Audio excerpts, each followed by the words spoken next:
During the dark days of World War II, Heinrich Himmler, one of Adolf Hitler's most powerful and enigmatic leaders, embarked on a secretive and perilous quest for an artifact shrouded in legend, the Holy Grail. Himmler, steeped in occult beliefs and fascinated by ancient mysticism, was convinced that the Grail held untold power capable of securing the Third Reich's dominance and granting him control over Europe's destiny. Himmler's obsession with the Grail was fueled by a desire to connect the Nazi regime to a mystical past, one that would elevate its ideology beyond mere politics. He believed that the Grail, reputed to be the chalice used by Jesus Christ at the Last Supper, and later caught his blood during the crucifixion, was a source of divine power. The legend intertwined with tales of King Arthur and the Knights of the Round Table, suggesting that whoever possessed the Grail would have access to an otherworldly force. To locate the Grail, Himmler established the Ahnenerbe, an SS organization dedicated to researching the origins of the Aryan race and uncovering ancient knowledge. He dispatched teams of archaeologists, scholars, and occultists across Europe, particularly to places associated with Grail lore such as Monseigneur in France and Montserrat in Spain. These expeditions, cloaked in secrecy, sought to uncover hidden clues, ancient manuscripts, and sacred relics that might lead them to the Grail. Himmler personally visited the medieval castle of Wavelsburg, where he had transformed it into a spiritual center of the SS. The castle, steeped in symbolism and mysticism, was believed to be aligned with the very forces of the cosmos. Himmler envisioned Wavelsburg as the new Camelot, with the Grail at its heart, empowering the SS as the new knights of a purified Aryan Europe. Despite the fervor of his quest, the Grail eluded Himmler.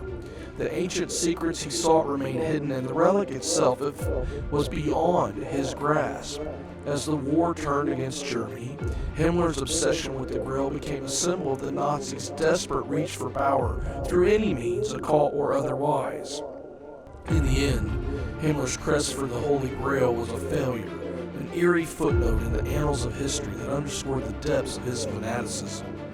The Grail remained untouched by the hands of those who sought to use it for evil, its mystery preserved, a symbol not of conquest, but of purity and grace.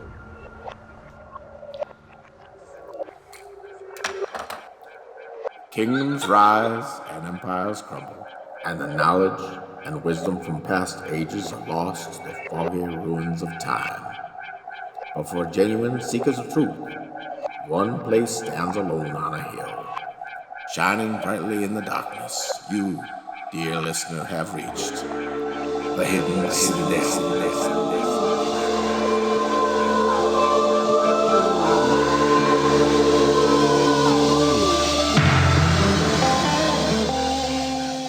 Hey! Welcome everybody to the Hidden Citadel. I am Willie Minix and this is Greg Kemp, and we have been discussing spiritual warfare because it just seems like it goes on every day.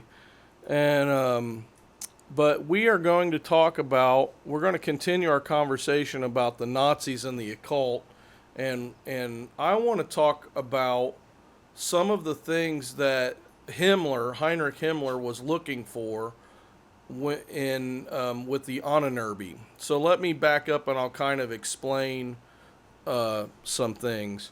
The Ahnenerbe was a group of scientists and historians and professors, college professors, that Himmler put together to try to find evidence of his insane ideas about the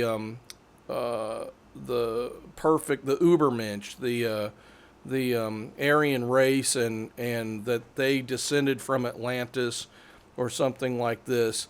But so there were several things that he was looking for to kind of prove their, reason for doing what they were doing. And then there were also several things that they thought were items of power that they wanted to confiscate so that they could use it, either for their own their own evil purposes or for just to have control over certain groups of people. And so I always thought that the idea of searching for the Ark of the Covenant was just something that Spielberg made up because he thought, well, it sounds like the kind of things that the Nazis would be after. And what I found in my research was the Nazis actually were looking for the Ark of the Covenant. And the reason is they thought that it would somehow hold power over the Jewish people. They also wanted the Spear of Longinus, which was the spear that allegedly pierced Jesus' side at the crucifixion.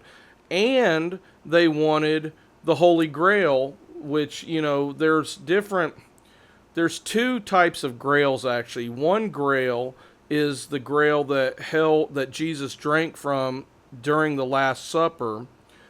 The other grail is the grail that caught his blood, apparently, at the cross. Some people say they're the same cup. Some people say they're two different cups. And they were going after either one of them. But in addition, they also wanted the Shroud of Turin. They wanted to find any pieces of the cross, the true cross, if they could. They wanted to find the crown of thorns or nails from the crucifixion. And then they also thought that maybe they could find the rest of the broken tablets of the Ten Commandments and wherever Mount Sinai was. Why they didn't realize this, if they read the Bible, the broken pieces are actually in the Ark of the Covenant. But, for whatever. They were looking for Atlantis. They were looking for, and they had different expeditions to Tibet. They had, all sorts of other expeditions all over the place looking for things. In addition to those things, there were occult things they wanted. They wanted runic inscriptions that they hoped would somehow link to their Aryan mystical past. Which we could get into runes and how they're involved in the occult today. And then, in addition to all that, they were looking for other things that probably didn't even exist. Like they were looking for Thor's hammer, and it's like, okay, well... Were they really? Yeah. And it's like, okay, well, what... that's made up, right? But they also were looking for Excalibur, King Arthur's sword.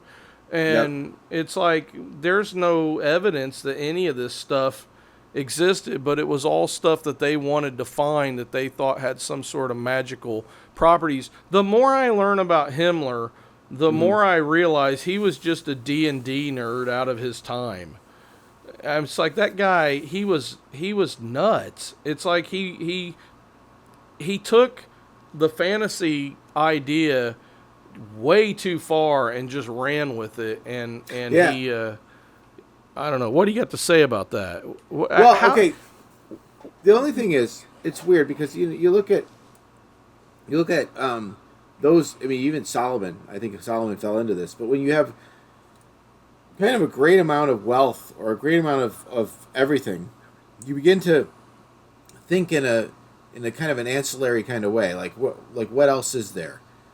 The Beatles did it. Like there's Hollywood people. They don't look at the convention. They look at like what other kinds of things are available, and they begin to astral projection, and they think of they start doing Buddhism or doing whatever it is. They're trying to find another, because whatever it is that they have is not fulfilling enough. So they're looking for other kinds of things. I think you could look at the Nazis in two different directions. Psychologically, it could be that they were they had a great amount of means to do a lot of different things, and so they were just exploring these kind of ancillary kinds of interests and stuff like that. Or what we're suggesting here is they thought that there is something mystical in all of humanity that's available that could give them power. That's we're looking in the occult, we're looking in the several different kinds of weapons. It's funny, the D&D nerd, it'd be funny to, and be looking for. I mean, what it'd be interesting. Like, why weren't they looking for like the dragon? Why weren't they looking Right. for I would Yeah. think they'd be looking for that, or any of the Nephilim or any Yeah. I would Well, think that'd be they may have been, they may have, maybe that was part of the whole, but I don't know that in the time period of World War II, the predominant theory that theologians talked about was that they thought the Nephilim, the mighty ones, were descendants from Seth, or it was the Sethite theory. We pretty much know that's debunked. I think I'm pretty sure that all the research that's gone on recently has pretty much shown that idea is nonsense. Right. But it was the prevalent theory at the time, so maybe Himmler didn't even know about it, But he thought about Atlantis, and he thought that, here's something that I wonder about. Poseidon and Zeus are archetypes of a lot of the other ancient gods from the time period. And a lot of people, I'm not talking about Poseidon necessarily, because I'm not sure, I'm still studying the connections, but there are a lot of connections between the old gods and like Nimrod. Yeah. And we've talked about this. There was a great book called T.O.B. that I think we both were familiar with that, that basically kind of explored this a little. The idea that Nimrod is possibly Gilgamesh, and he was possibly some of these other characters from myth. I don't know if the ancient gods were fallen people, were fallen angels, or if they were hybrid creatures, the Nephilim. And the reason I say that is because I read a book once by Stephen Quayle, and he talked about how there are evidences of places called like Zeus's. Have you ever found yourself invited to an event and not really knowing what the right apparel was to wear? If you wear something that's a little too classy, like a suit or something, you might feel out of place if everybody else is casual. If you wear something too casual, you might look around and notice that everyone else is dressed up and say to yourself, I'm just not dressed up for this occasion. Well, here at the Hidden Citadel, we have the perfect solution to this problem. Why don't you go buy yourself a Hidden Citadel tee today, and you can wear it anywhere. It's perfect for every occasion. You can wear it to a casual meeting. You can wear it to a business dinner. You could even wear it to a formal event such as a wedding or a funeral. All of these places and more are appropriate to wear a Hidden Citadel tee. And what's even more wonderful than just wearing the Hidden Citadel tee is you'll be supporting the work that we're doing here at the Hidden Citadel. So why don't you do yourself a favor and go buy yourself a Hidden Citadel t-shirt today. The link is down below in the description. Have a great day.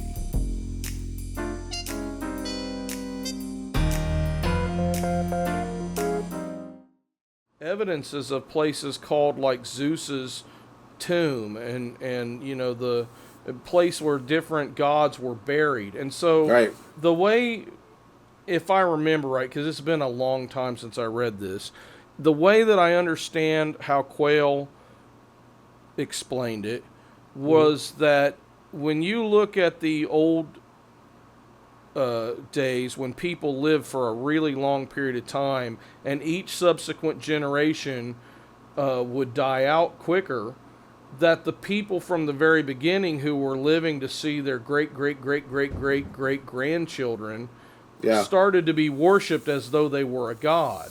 And so these tales would spring up about, oh yeah, this guy, he's a god. I mean, we do that nowadays with people who are just humans. I mean, the whole thing back in the 60s with the Clapton as God spray painted all over everything. And it's like, man, I love Clapton, but I would never go that far to equate him with divine, anything. But people do, and people worship their football players, and they worship, their actors and stuff, and they wouldn't say, well, I'm worshiping this person, but really they are giving them adulation and praise, and it reminds me of Nacho Libre, where Jack Black's character is in front of his hero, what was his name, Ramses, and he was making up the song about Ramses is the one, everybody loves him, and all this kind of stuff, and it's like that's the hymn to that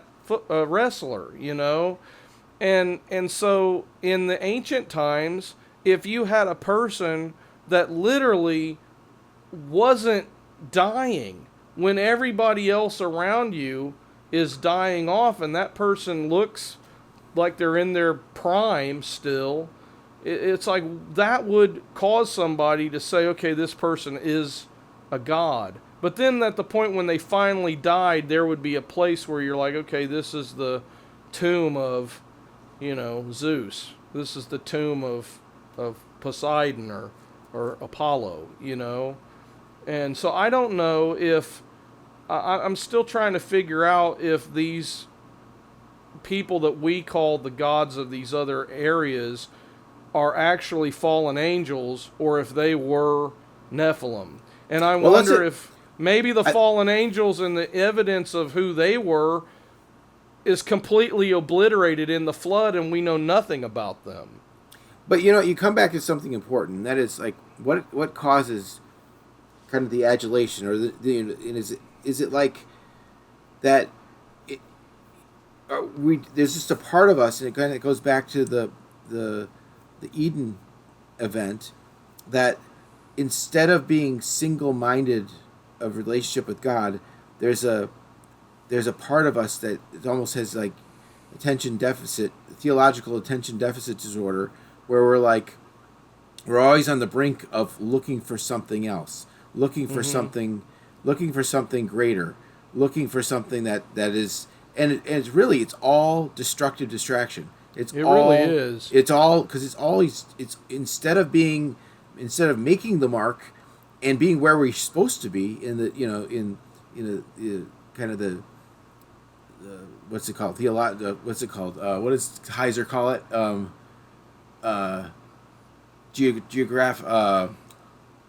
Cosmic geography. Oh yeah, the cosmic geography. In our path in cosmic geography, where we're supposed to be on that map, we're off that. We're off our path. We're going in a different direction, and that's what the temptation. We're always very vulnerable to that. But you look at those who, like, back to the Nazis, that they were very much in power and looking for something that's, well, what would be greater than us? Well, Excalibur. What were these myths, these things? It's really interesting because I think you and I have talked about them many times with, like, even just the writings of, like, the Unseen Realm with Dr. Heiser and stuff, that, some of the elements of myths you could really trace back to, wow, this could really be a really... Myth is the way it was conveyed, but at its beginning, there was something here. Mm-hmm. What it is, we don't know. I mean, but, right. You're looking at, like, what it... So...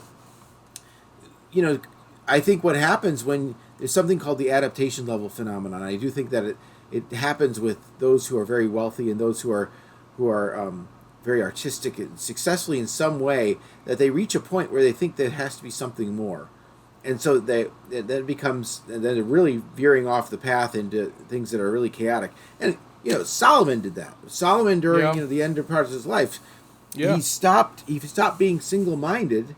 And he started listening to his concubines, Jennifer just came in here and said, there's these rocks, you should probably put it in a bowl here next to your throne.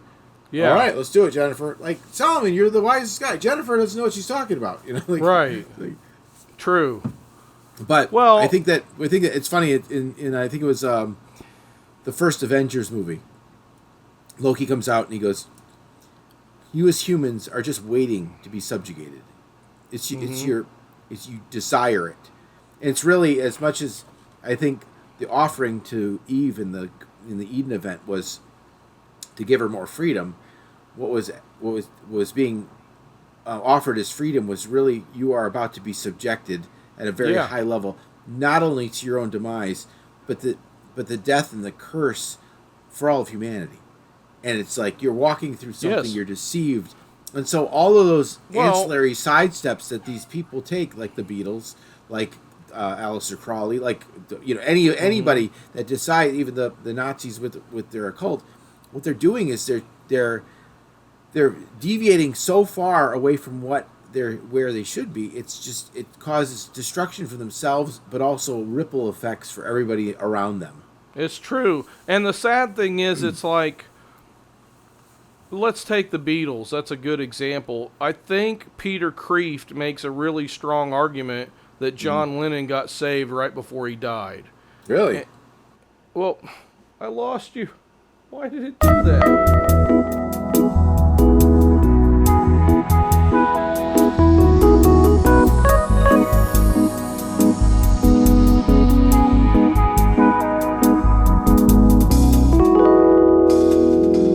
But I like what we're talking about.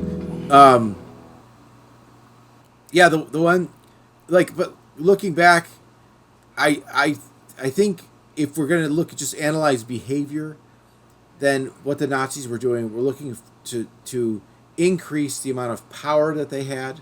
It certainly wasn't to adhere to a religion. No. But Himmler, that's one thing I found is Himmler's idea was, if I create a new religion to supplant Christianity and Judaism, then I will have... And so he would do marriage ceremonies in the Nazi religion. I don't know if he gave a name to the religion, but they would do these marriage ceremonies, and they would have what do you call it, where somebody else picks your spouse, arranged marriages. They would have arranged marriages where Himmler picked different people that he thought, okay, you guys are suitable to be a couple. And I wonder, did any of those, it's kind of a stupid wondering because we hunted down the SS guys, so they probably were all dead. But I just wonder if there were any of those marriages that survived World War II. And what happened? Yeah. That's really interesting. But you know what it sounds like now?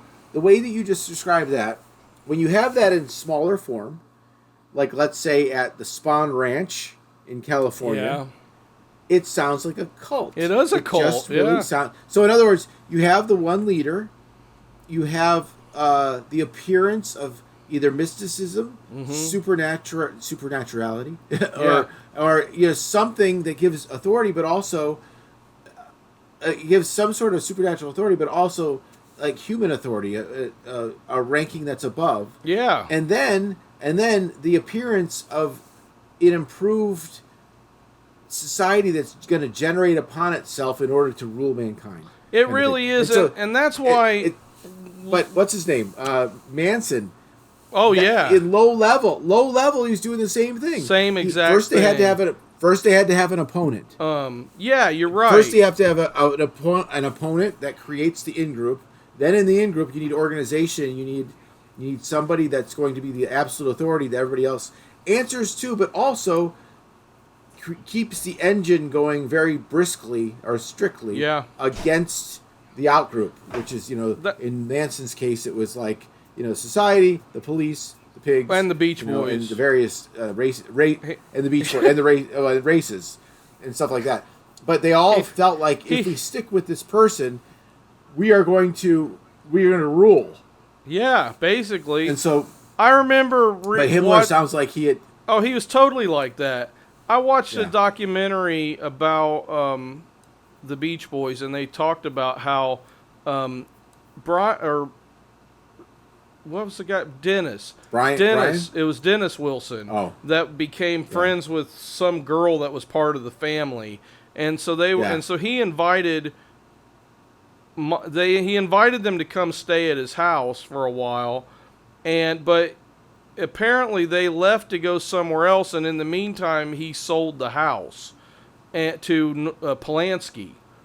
And so basically Mike Love was saying, it was really weird. We went over to dinner one night, and everybody was naked around a table, and we were like feeling really uncomfortable, and me and I think it was him and Bruce Johnston, they were like, we just got up and left, and because it was just too weird for us.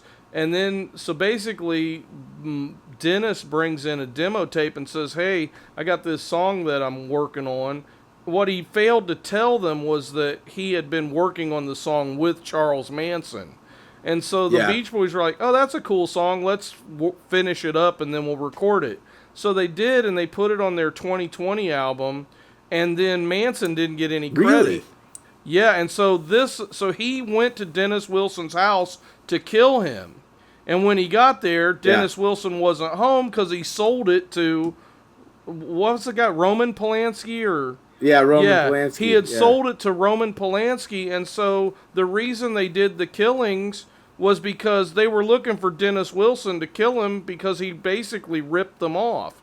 But apparently Dennis he would get stoned or drunk or whatever, and he kind of had a habit of doing this. Like, he was working, or they all a lot of people did, I guess, back then, because he wrote most of You Are So Beautiful to Me, but then Billy Preston got all the credit for it, and he didn't get any. So it's like, he just thought, well, we were always swapping songs and song ideas anyway. Yeah, so, that was a comment. I mean, that's why it's so funny you say that, because I get all kinds of people that, hey, come over to do whether it's do a jam with me, or hey, let's do a writer's club or something like that. I'm like, I am not bouncing off ideas for my ideas because I want to do something with my ideas, first of all. Right. But then second of all, like, I'm not giving you ideas, and I don't want you to be inspired by something I'm doing in order to get, whatever. I mean, that's it's kind of mercenary on my part. But it makes sense, because you're right. Okay, like, we've written stuff together, and I've gotten all of 25 cents off of anything we've ever published. So, I mean, I'll be happy to give you your 12 cents worth or 13 cents if you need it. But but the point is, if you're got nothing, if you're Beach Boy level and you write a song, there's a potential. I mean, at that time period, they weren't cranking out a lot of hits, but it was just like a year or so before that Good Vibrations came out, and that was a huge hit. So it's like, when you're at that level, you really need to be careful about, that kind of stuff, because, of course, nobody was talking about copyright things, or that's why Mike Love, everybody gives Mike Love a bad rap because he's had to sue several times to be able to get his royalties for all the songs that he helped write. But it's like, people shouldn't... Number one, their dad, Murray Wilson, he just sold off all their rights and pocketed all the money for himself. Wow. And so then they were like, well, man, how are we going to get our rights back to our songs? And Brian was like, well, I don't want to sue my dad, kind of a thing. But Mike was like, well, he's my uncle, but I don't care. This is wrong. And it took him years to finally get around to suing him. But the point was, he had a legitimate gripe, and a lot of people treat him as like, oh, he's a really bad guy. And maybe Mike has his issues and problems, one of them being this idea of being sucked into the occult so much. I mean, the guy, you can't talk to him for 2 seconds. I see interviews before he's starting to mention some kind of nutcase idea, that's occult related. This is Mike Love? And it's Mike Love or Mike Wilson? Do what? Which one? Which Mike are we Love. talking about? He's the guy that sang the low parts and sang like lead on all their famous songs from the 60s. And so, but yeah, he's really heavily involved in transcendental meditation, heavily involved in he wears these special Ayurvedic rings. They're supposed to have some sort of magic power to help with arthritis or something like that. It's like, that kills me. Oh, I know. The thinking behind all the spiritual stuff, and really, I'm in Ezekiel right now, reading it, and the amount that, and even in Jeremiah, the amount that that Israel had access to the supernatural power of God, and they would just turn and go, well, let me make a statue here. and then and I'll But I'll pour offering onto that statue and all this So- stuff. Like they weren't getting anything out of it. But it well, was like I don't know. So I've got a book. You know, the people don't know, but I've always been really big into magic tricks. Yeah, And one day, yeah. when he was still alive, I went to go see Andre Cole. Andre Cole was a magician that he designed David Copperfield's disappearance of the Statue of Liberty. And I think he also designed David Copperfield's illusion where he walked through the wall, the Great Wall of China. And and so Andre Cole wrote a book called Mind Games. And in his book, he debunked an awful lot of faith healing tricks, like where they pull out the psychic surgery and they pull out the goose liver and pretend that it's a tumor or something.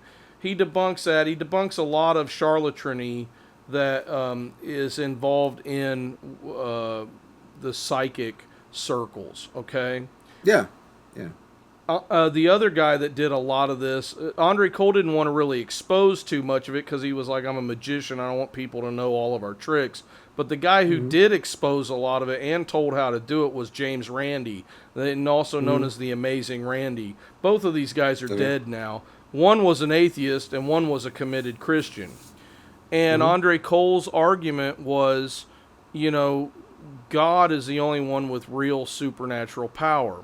However, I disagree with that because there are lots of strongly documented cases of, like in the book that Chris, he died recently, or a couple years ago too, Chris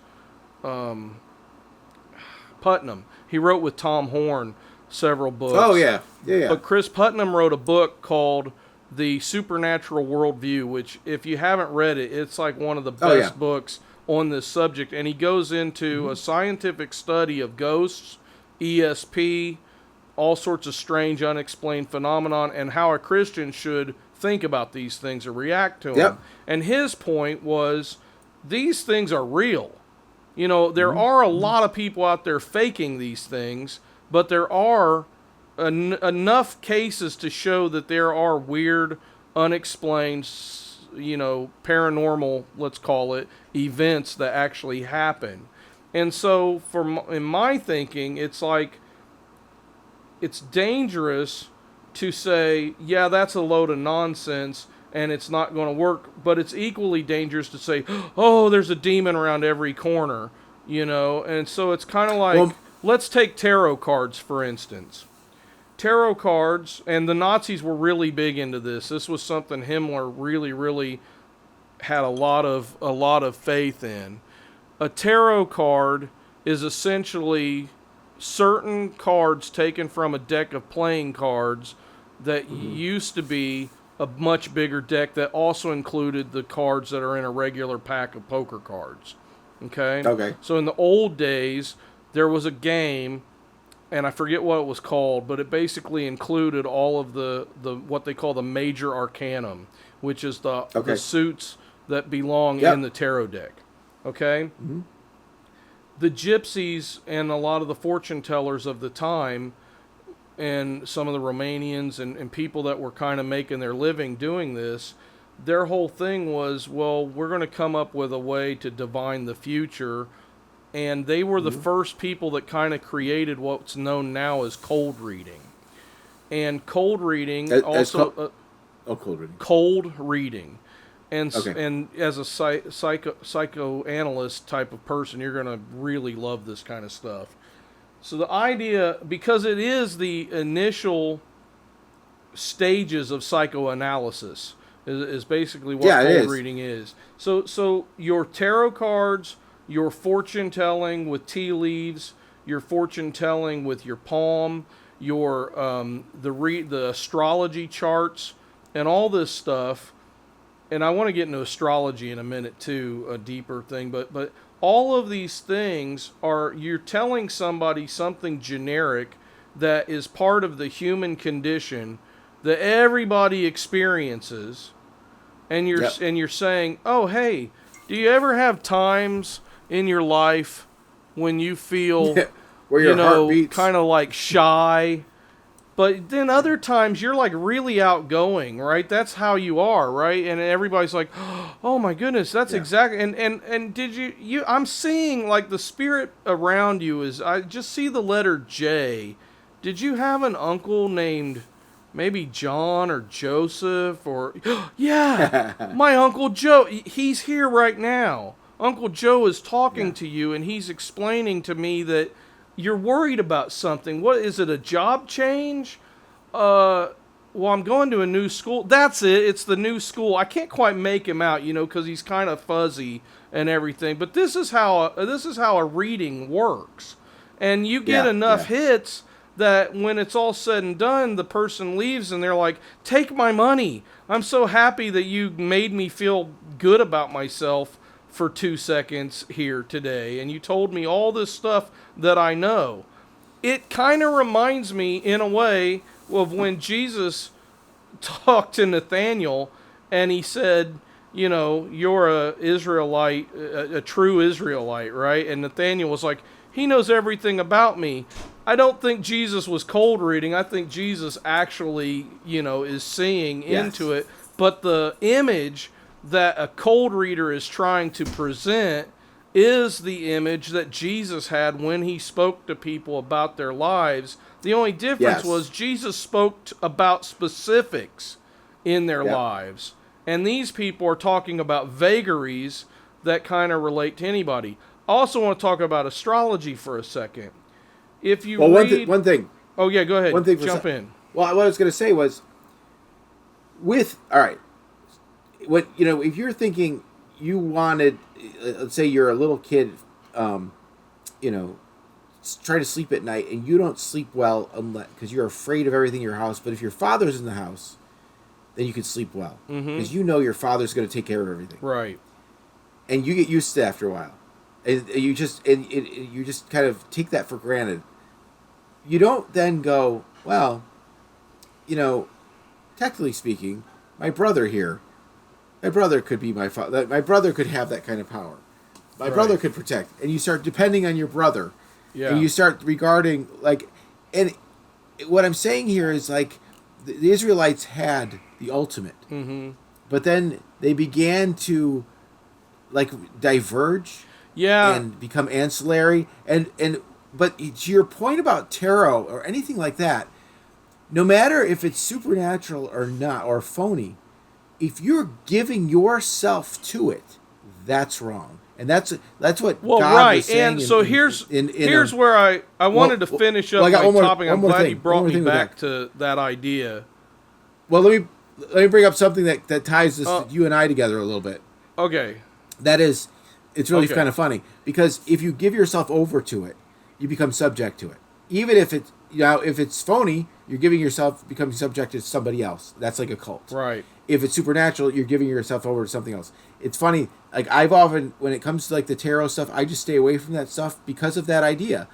And what's funny is, there's a story that I think my wife and your wife were in New York City way back when they were in college, and there was somebody else with them. And they were like, "Let's do a tarot reading. There's going to be there's tarot reading around the corner here. Let's go do it," that kind of thing. And it was your wife that said that they decided that they're going to toy with it, which you can't toy with it. You can't play with it. You can't dabble in it. No, you just can't.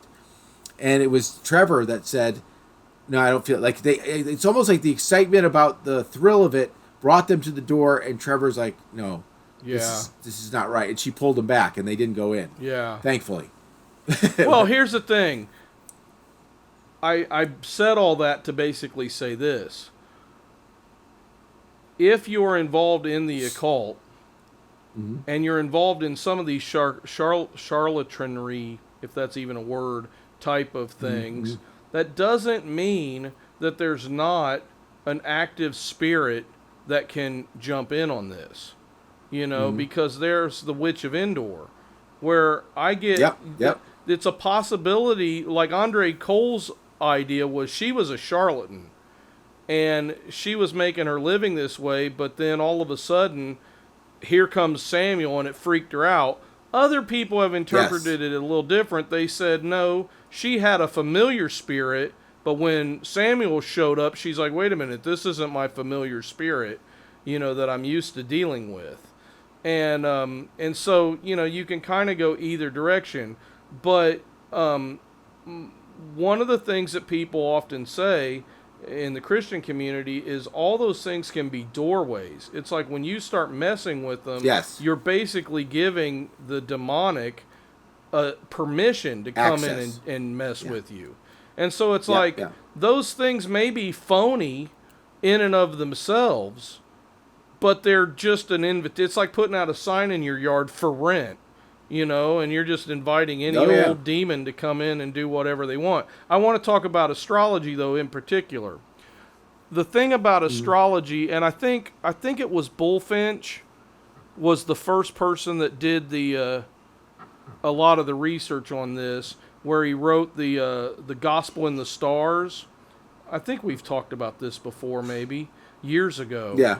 And then later, I think Tim Warner wrote a book. I can't remember what it was called, but it was basically the Mysteries of the Mazzaroth, I think was the name of the book. The Mazzaroth, yeah. And I don't know if it's still in print or not, and I don't have a copy. That was such a good book. I loaned it to somebody, never got it back. But basically, they both go through the idea that the original Zodiac was telling a story of a prophecy of the life of Jesus and what it would be like. Yes. And so David says, all creation hails your glory and the stars, proclaim your works and all that. Yeah. And it's like the whole thing is related, and you can go right through each one, and it makes a perfect story of the gospel. Here's the problem. When you look up at that perfect circle of gospel story, and then you say, oh, that's about me, that's taking something that's about Jesus himself, the God who created everything, who put it there in the first place, and saying, oh, no, it's not about him, it's about me, and I'm the center of the universe. And really, when we talk about the occult, we're getting into this idea that you want to be the center of the universe, you want to have the power, you want to have the ability to manifest. I mean, I'm hearing that a lot, this idea that, I can manifest my own reality and my own destiny. And it's like, one day, Liam, my oldest son, came and he's like, he's hanging around people that were talking about this. He's like, I'm just going to manifest it and make it happen. And I was like, no, all you will end up manifesting is a bunch of heartache and pain if you think that's the way you're going to make things happen. Because that's not how it is. And I always tell them, the only reason you have any success in life is because every single night your mom's over there awake praying for you. It's like that's where the power comes from. It comes from the Lord. But still, it's still like Jesus said, the kingdom of heaven is as to such as these, meaning children, which is a very simple, dependent relationship. It's a very simple equation. When we start adding other variables, and it happens, let's I'm going to divert for a second to what you were talking about before. That when I was talking about, why would the Israelites, when they have the supernatural God, go to anything else? Certainly not stone and stuff that's not going to do anything. And you pointed out like the Witch of Endor. There are all kinds of examples of supernatural kinds of things in Scripture that aren't of God, and like the girl who was telling the future, the little girl who was telling the future, and all the farmers were getting rich off of her. Both the magicians during the time of Moses were able to duplicate a lot of the things, and you go, they were doing it in such a way that was sleight of hand and whatever. Maybe not. There were some, but some of the stuff that Moses was doing was it would have taken a whole production team from Hollywood and all kinds of stuff to be able to pull off something similar that was fake. Well, I think the guys from Haunted Cosmos have a really good take on this. I want to talk about Walter Gibson for a second. I know Walter. Well, okay. Yeah, the only thing about it, what I was going to say there is when God said, when he brought the Israelites out, who is his war against? It wasn't against the Egyptians. Oh no, it was against their gods. It's the gods. Yeah. And it was just like, and that's where that turned. I was like, wow. That's where so the this guys. Was not, this is very supernatural. That's where the guys from Haunted Cosmos, God help them for being Calvinists. I love them anyway. Yeah. They have an interesting take on this. Well, first of all, I want to say about Walter Gibson. There was a book Walter Gibson wrote. He was a famous writer, but he also was a magician. And he wrote a book where he talked about a snake. Mm-hmm. This was years ago when I first got into doing magic tricks. He talked about this book I got in the library when I was a kid. I don't know what book it was. I've been looking for it, but I can't find it. But he talked about a certain snake that if you pinch its head, it gets stiff. And a lot of the people that would do the cups and balls trick would use that snake as their wand, and at the end of the trick, they would throw it down and it would turn into a snake. And he was like, that was a really popular trick in ancient Egypt. And that's where he was talking about where the cups and balls came from. So he equated that with when Moses threw down his staff. It says that they threw their staffs down and they became serpents. And Gibson said, but when Moses threw his staff down, the word is different. It's the word for a crocodile. And so all this time I was like, oh, that's interesting. I thought that theirs turned into snakes, his turned into a crocodile, and he ate them. But the guys from Haunted Cosmos did a word study on it, and they said, no, what really it says is that all of their staves turned into dragons. And Moses' dragon ate the other guy's dragons, which is fascinating. And so I went back and I thought, well, I've heard this for years. Let me go back to the Hebrew and look it up. So I went and looked it up in the Hebrew, and they are absolutely right. And Walter Gibson was wrong. Gibson wasn't a Christian, so I don't know even where he got that. I do know it's true about the snake and the cups and balls. Yeah.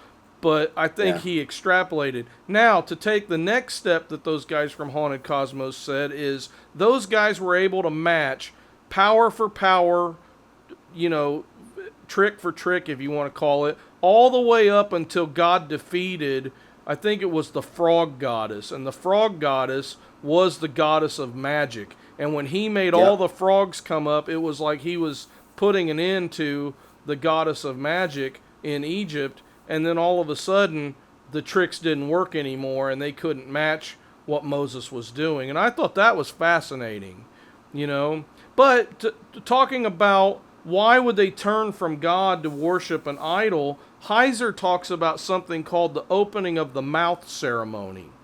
And you would build an idol, and there was some sort of a ceremony that was done that would actually open the mouth of the idol so that it could be possessed by the spirit of one of the quote-unquote gods. And so once the god was able to enter into the idol, then all of a sudden it was an oracle, and it could speak back to the people and talk to them. And so it's this idea of a lying spirit, in a way, that they've allowed a different spirit, because what does God require from us? To walk humbly before him and to have faith. We're to walk by faith and not by sight. And so when you have a question in your life and something's bothering you and you don't know what the answer is, either you can pray and wait on God and hope that, and how many times do the prophets say, wait on the Lord? They say it over and over and over again. And so you can do that, or you can go over here to the temple of whoever, and you can go and ask the question and immediately get a response, probably, deem the living in that, idol that's in there. So I think there was more to it than just, they just turned away to the younger brother or the older brother. I really do think there was some sort of a power that was at work, especially in that area where all the Nephilim had been slain anyway. Their spirits were hanging around just looking for something to possess.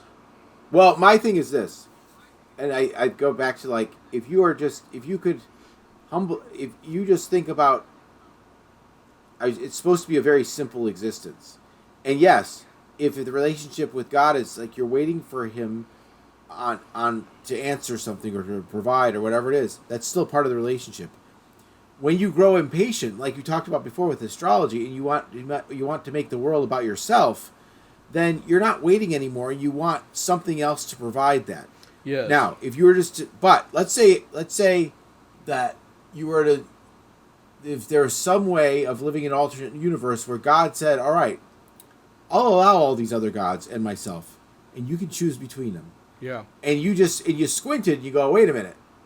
When I'm with God, it's all about life, eternal life, mental, physical, heart health.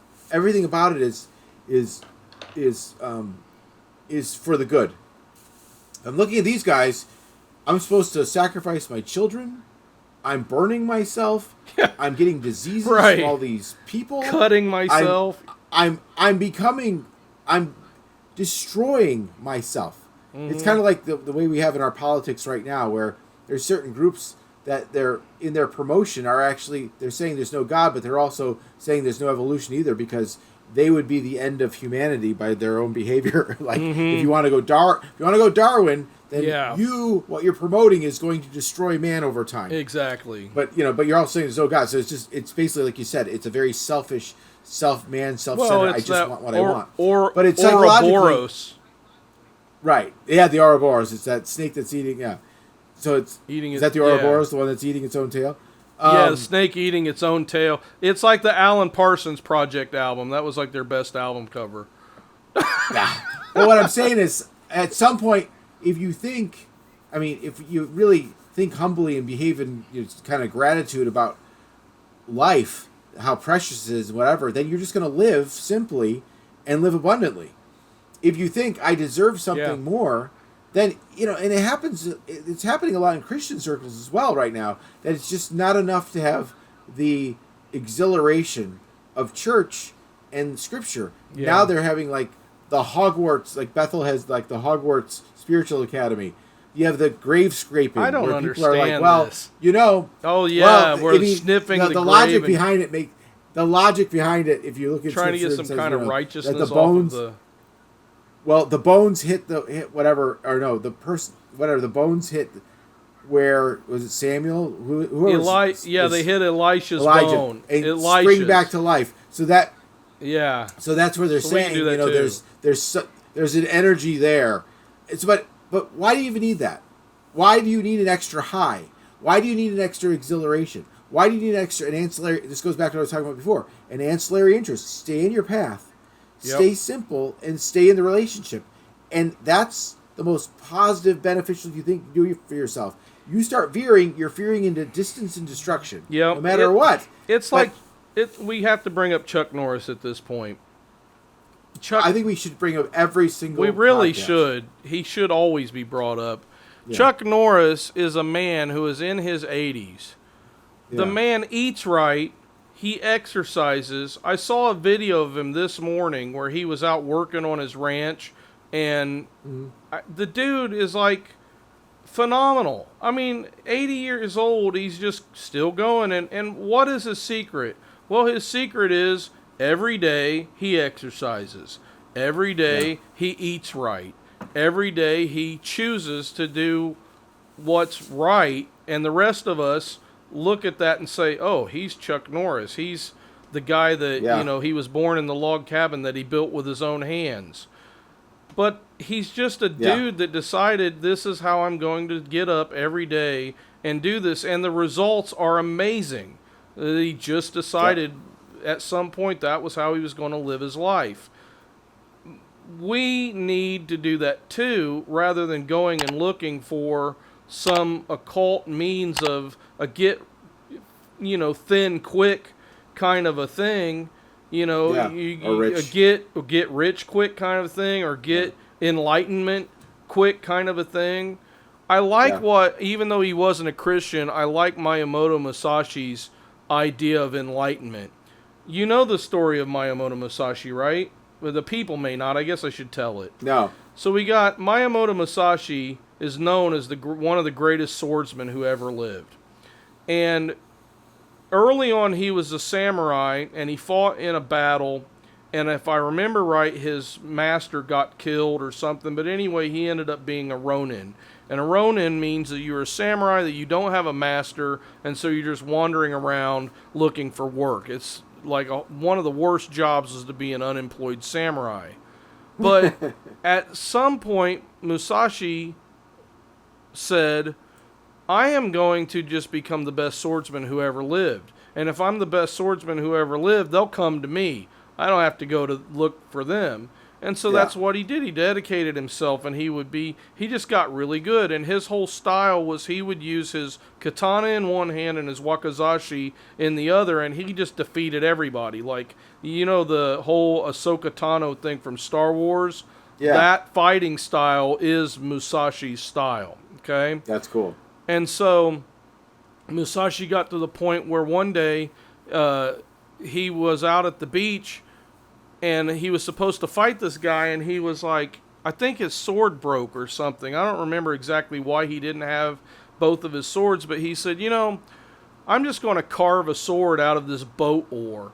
And so he sat there while he was waiting, and he carved out swords out of these boat oars. And he's like, this is good enough. And the guy came up, and he just whacked him in the head and ran him through right with the stick. And everybody from then on was like, oh man, he can defeat people even with a stick. I mean, who is this guy? And so Musashi basically just said, okay, from now on, I'm never using a sword again. I'm only using my sticks. And he just went on to defeat opponent after opponent after opponent using just sticks that he carried around with him. And one day he said, this is boring. I'm not reaching enlightenment this way. I'm not really paying the bills, so I'm just going to go live up in a cave. So he went up to this cave, and he started to become a painter. And a lot of his paintings still survive. Like, they're in museums and stuff. You can see them. Wow. And Musashi, basically, people would come to him, and he says, they would want to fight, and he says, no, I'm not fighting anymore, but I will teach you my style. And so then he became a great teacher. And in the end, he basically came to the idea that through seeking painting, he was able to get as much enlightenment, whatever he meant by that, as what he did when he was a swordsman. And so his idea was, when you follow an art, whether it be sword fighting or painting or music or any discipline like that, and you follow it to the end result is enlightenment. And I think in Chuck Norris's case, the end result is, you're 80 years old and you're still active and healthy. I don't really know. He is the evidence. Yeah, really. And I don't know by himself. Yeah. It's like, I don't know, the idea of enlightenment in Zen Buddhism is different than, but I'm just going to term it as a good quality of life. If you focus on being the best at an art, you can't go wrong,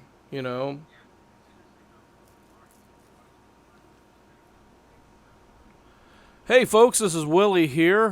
We are going to take a break because this is an extra 2-hour episode of the Hidden Citadel. And so what we're going to do is we're going to cut it off right here, and then we're going to come back next week and give you the other half of this exciting and interesting episode. We'll hope you have a great week, and we'll catch you next time. The watchman replies, morning is coming, but night will soon return.